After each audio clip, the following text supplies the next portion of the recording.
อ๋อครับเหมือนส่งได้ก็ได้เสียเขาแทงวันหนึ่งในคณะเมื่อในวันจันทร์ที่3เดือนที่4คริสตศักราช2023ในคณะก็เมื่อในก็มาอัปเดตกันแทงวันหนึ่งในคณะก็อำว่าเฮาได้เฮ็ดนาการสังคะเนาะก็สังว่าเฮาเฮ็ดเย้าอ่ามีหลายตั้งในคณะการกวนเฮาค่ะเนาะตั้งกัดเขียนนำกัดของก้นเฮาในคณะสามารถเฮ็ดนาการไล่เข้าย่ำเดียวกันหลายๆมิ้วในคณะ จะว่าเฮาเฮ็ดการอันในอันเดียวยาวเฮามีเวลามีอ่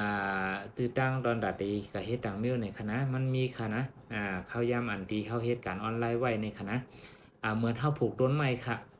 เฮาเฮ็ดการออนไลน์ก็เหมือนเฮาผูกต้นไม้ค่ะนะเฮาผูกต้นไม้ไว้ในคณะเฮาเปิดก็รดน้ำมันเป็นปอกเป็นปอกค่ะเนาะ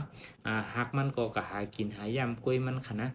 มันหลุดน้ำดูดดิน หลุดอาหารหลากขึ้นมาในตัวในหมอกในหมักของมันกุ้ยนี่ค่ะนะ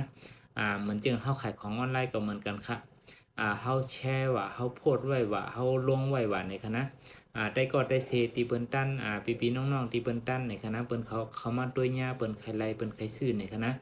เปิ้นก็มาซื้อกล้วยเปิ้นก็มาติดต่อกล้วยเปิ้นมากับสืบกล้วยเปิ้นในคณะบางสินค้าบางมิ้วเปิ้นก็มาสั่งซื้อกล้วยเปิ้น เปิ้นเฮ็ดทางกล้วยหมดในคณะเฮามีหน้าที่แค่โฆษณาอันนั้นก็มีหน้าที่แค่โปรโมตปันเปิ้นจังนั้นกล้วยคณะก็ได้ค่ะว่ากลางคืนกลางวันคณะขิงเปิ้นตั้นนั้นเปิ้นก็เข้ามาเลือกซื้อเลือกด้วยกล้วยในคณะเหมือนตั้งเฮาปลูกต้นไม้ไว้ในคณะเฮาปลูกไว้มือเฮาปลูกมือเฮาเฮ็ดมันสิหยับพืชมันสิต้องเฮ็มงเฮ็เมียงมันสิต้องรดน้ำรดปุ๋ยมันในคณะ กล้วยหนาเปิดต้นมันเยอะมากในคณะมันปีตัวมามันปีแหลดปีรวมมามันหากินน้ำกินปุ๋ยมันกล้วยในคณะมันปีตัวมามันก็ตีเป็นหมักเป็นโหบันเฮาค่ะเฮาเฮ็ดการออนไลน์ก็เหมือนกันคณะเมื่อเดจ้าในเฮาตีหยับตีผึดมีคนซื้อว่ามีคนฮู้จักว่าฮู้ว่าดีก็หาไอเดียจังหือหาตั้งฮู้จังหือในคณะกล้วยหนาเพื่อเฮาเฮ็ดก็ติ๊กๆในคณะเฮาเก็บเกี่ยวเอาตั้งฮู้ตีอิดตีวัดมา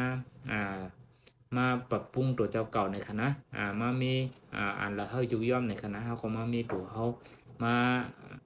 เพิ่มแถมตั้งหูแทงหลายๆตีหลายๆตั้งในคณะก็เพราะว่ากวนอันที่อยู่เหนือออนไลน์ในคณะเป็นครูเป็นฉาเป็นหมอ